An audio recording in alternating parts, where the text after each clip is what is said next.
అరే నేను పెట్టే వీడియోస్కి నాకు వచ్చిన సబ్స్క్రైబ్ కౌంట్కి రీచ్కి ఏమైనా సంబంధం ఉందా? ఛానల్లో చాలా వీడియోస్ ఉన్నాయి చూడండి, మూవీస్ గురించి డిస్కషన్ ఉన్నాయి, రివ్యూస్ ఉన్నాయి. సో మరిన్ని కంటెంట్ కావాలంటే సబ్స్క్రైబ్ చేయండి. నేను కూడా చాలా వీడియోస్ చేద్దాం అనుకున్నా కానీ రీచ్ సరిగ్గా లేదు. సో మెల్లమెల్లగా వీడియోస్ అప్లోడ్ చేస్తున్నా. అట్లీస్ట్ కొన్ని వీడియోస్ అయినా పుష్ అవుతాయని. Here is the movie review of Mirai. Jio హాట్‌స్టార్‌లో స్ట్రీమ్ అవుతుంది. Hats off to Karthik Ghattamaneni. ఒక విజువల్ వండర్ ని క్రియేట్ చేశారు. అంటే మన టాలీవుడ్ లో తక్కువ బడ్జెట్ లో 85 crores లో ఒక విజువల్ వండర్ ని, ఆ విఎఫ్ఎక్స్ ని, ఆ సినిమాటోగ్రాఫ్ ని రీక్రియేట్ చేయడం అంటే చాలా కష్టం. టెక్నికల్ గా చాలా సౌండ్ మూవీ ఇది. ఎంత సౌండ్ అంటే హాలీవుడ్ రేంజ్ అంత మూవీ అన్నమాట. బట్ నన్ను ఇంప్రెస్ చేసిందా అంటే లేదు. ఎందుకు ఏమిటి మొత్తం డిస్కస్ చేసుకుందాం. ఒక మూవీ టెక్నికల్ ఆస్పెక్ట్ లో గానీ విఎఫ్ఎక్స్ లో ఎంత వండర్స్ చేసినా స్టోరీ పాయింట్ దగ్గర మిస్ అయితే ఎంటైర్ మూవీ మిస్ అవుతుందంట. స్టోరీ లేకుండా యాక్షన్ సీక్వెన్స్ విఎఫ్ఎక్స్ తో ఆడియన్స్ ని సర్దేద్దామంటే అది ఎంగేజింగ్ అవ్వదు. అది చూసినంతసేపు బాగుంటది కానీ తర్వాత రీక్యాప్ చేసుకుంటే ఏంటి ఏమైంది అనే ఫీలింగ్ వస్తుంది అనమాట. అసలు స్టోరీలో నింది మామ అంటే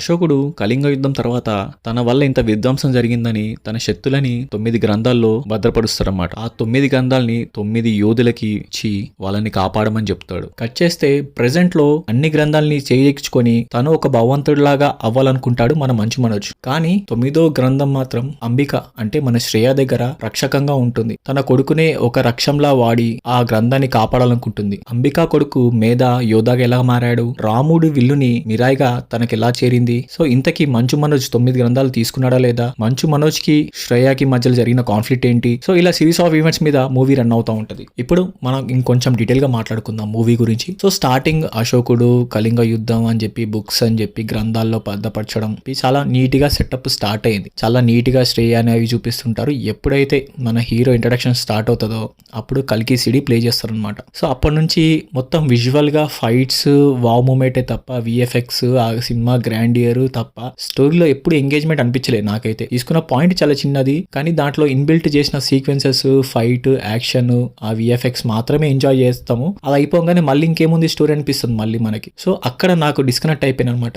ఆ గరుడ పక్షితోని ఆ ఫైట్ సీక్వెన్స్ బాగుంటది, వండర్ఫుల్. అంటే కొంచెం మనం ఇన్నోవేటివ్గా ఆలోచించాలనే థాట్ వచ్చింది కానీ దానికి కావాల్సిన ప్రొసీడింగ్స్ స్టోరీ స్క్రీన్ ప్లే అది కూడా ఉంటే ఇంకొంచెం ఎంగేజింగ్ అనిపించదు ఆడియన్స్కి. ఇంకొకటి సినిమాలో హీరోయిన్ ఎట్లా తీసుకున్నారో నాకు అర్థం కాలేదు. అంటే ఒక సింగిల్ ఎక్స్ప్రెషన్ ఉంటే సరిపోతుంది అనుకున్నారేమో కానీ డైరెక్టర్కే తెలియాలి. స్టార్టింగ్ నుంచి ఎండింగ్ వరకు హీరోయిన్ ఒక సింగిల్ ఎక్స్ప్రెషన్ ఉంటుంది. అమ్మ నవ్వు అంటే ఒక ఎక్స్ప్రెషన్, బాధపడమ్మా అంటే ఒక ఎక్స్ప్రెషన్, అన్నిటికీ ఒక ఎక్స్ప్రెషన్. ఆడిషన్ పెట్టుంటారు, ఒక ఎక్స్ప్రెషన్ ఉంటే సరిపోతుందమ్మా, అంత విరగదీసి యాక్టింగ్ ఉండదు. అందుకే అమ్మాయిని తీసుకున్నట్టు అనిపించింది నాకు. ఏ ఒక్క సీన్లో ఇంప్రెసివ్ ఉండదు, ఉండదు, తన వల్ల ఎంగేజ్ అయ్యామనే ఫీలింగ్ కూడా రాదు మనకి. సో అంత సింగిల్ గా కాన్స్టెంట్ గా తనకు ఒక అవార్డు కూడా ఇవ్వచ్చు, సింగిల్ ఎక్స్ప్రెషన్ అవార్డు అని. ఇంకోటి ఏమనిపించిందంటే సో 9 గ్రంథాలు తీసుకున్నాడు, చాలా పవర్ఫుల్ గా ఉంటాడు. వాడిని బీట్ చేయాలంటే ఇంకొంచెం హీరోకి కష్టంగా కాన్ఫ్లిక్ట్స్ వచ్చి అప్పుడు డిఫీట్ చేస్తే బాగుండి అనిపించింది. వానికి ఈజీగా ఆయనకి ఏదో స్టేషనరీ పోతే దొరికేస్తాయి బుక్స్, అట్లా దొరికేస్తూ ఉంటాయి. మా ఇంటికాడ వాణి బుక్ స్టోర్ ఉంటుంది, అక్కడికి వెళ్తే అన్ని బుక్లు దొరికేస్తాయి. వీడు కూడా ప్రతి దగ్గరికి వెళ్ళిపోతాడు, వాని చుట్టూ బుక్ పట్టుకొని తిరుగుతారు. ఎక్కడైనా బుక్ ఉందంటే దాపెట్టి అప్పుడు విలంగాడు వెళ్ళి ఎక్కడుందో ఎతికితే అప్పుడు తీసుకుంటే ఒక ప్రాసెస్ ఉంటుంది. వీడు వెళ్ళిపోతుంటాడు, వాడికి బుక్స్ దొరికిపోతూ ఉంటాయి. క్లైమాక్స్లో కూడా అంతే, వాని ముందు తీసుకొచ్చి తిప్పుతూ ఉంటారు బుక్. అదేందో ఈ విలన్ గాడు బుక్ వెనకాల పోతే అప్పుడు హీరో కొంచెం ట్రేసింగ్ ఆ అడ్వెంచర్ ఆ థ్రిల్ మూమెంట్ ఉంటే బాగుంటుంది. విలన్ గాని ముందే తీసుకొస్తారు బుక్, ఆడికి కావాల్సినట్టు చేసుకుంటాడు, మళ్ళీ ఆయన చంపేస్తారు.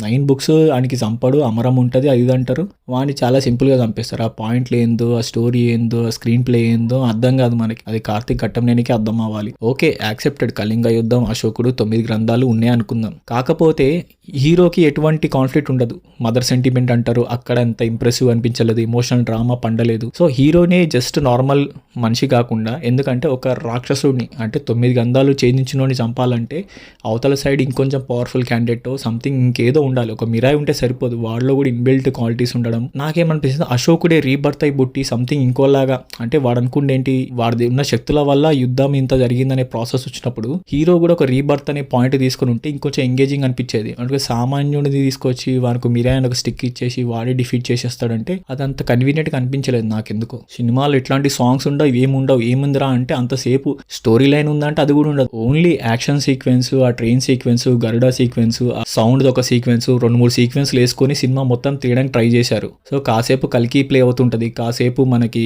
హనుమాన్ ప్లే అవుతుంటది, కాసేపు కార్తికేయ 2 ప్లే అవుతుంటది. అంటే నచ్చిన సినిమాలు ప్లే అవుతూ ఉంటాయి, మధ్యలో మధ్యలో వస్తూ ఉంటాయి, పోతూ ఉంటాయి. So through out the cinema visual wonder, VFX లో అద్భుతంగా క్రియేట్ చేశారు. కానీ దానికి స్టోరీ లేదనేది చిన్న డిసప్పాయింటెడ్ నాకైతే. ఈ మధ్య ప్రతి సినిమా ఒక పార్ట్ 2 వస్తుంది అంటే డిస్ట్రిబ్యూటర్స్ ని బయర్స్ ని ఏమైనా వాళ్ళు ఎంగేజ్ చేయడానికి ట్రై చేస్తున్నారా, ఆడియన్స్ ని ఎంగేజ్ చేయడానికి ట్రై చేస్తున్నారా అర్థం కావట్లేదు. సినిమా పాయింట్ అయిపోతుంది, మళ్ళీ నాన్ సింక్ లో ఇంకొక పాయింట్ తీసుకొచ్చి పార్ట్ 2 ఉందని చెప్తుంటారు, ఏదేదో చేస్తున్నారు, ఎందుకు అర్థం కావట్లేదు. సినిమాలో ఒక చిన్న సీక్వెన్స్ ఉంది, పాయింట్ ఉంది, సర్లే పార్ట్ 2లో ఎగ్జిక్యూట్ చేద్దామంటే ఒక పద్ధతి. ఇక్కడ ఏముండదు, పార్ట్ 1లోనే స్టోరీ లేదు, ఇంకా పార్ట్ 2 తీసుకొచ్చి ఇంకా రానాని తీసుకొచ్చి వాళ్ళని తీసుకొచ్చి ఇంకా ఎందుకు అంటే ఆడియన్స్ వెళ్ళిపోయేటప్పుడు ఏదో చిన్న వావ్ మూమెంట్ క్రియేట్ చేయడానికి ట్రై చేస్తున్నారు, కానీ అది ఇంత వర్క్ అవ్వట్లేదు. ఇంకా పోలీసు వాళ్ళ సీక్వెన్స్ అయితే మరీ దారుణం ఉంది. ఆ సినిమాలో పెట్టినా ఒకటే, పెట్టకపోయినా ఒకటే. ఓవరాల్ ఒక one time watchable movie. So try చేయొచ్చు, విజువల్ గా కొంచెం ఎంగేజింగ్ అనిపించవచ్చు, కానీ స్టోరీ వైజ్ గా, స్క్రీన్ ప్లే వైజ్ గా అంత ఇంపాక్ట్ గా ఒక వావ్ మూమెంట్ అనిపించదు apart from VFX. So just one time watchable guys.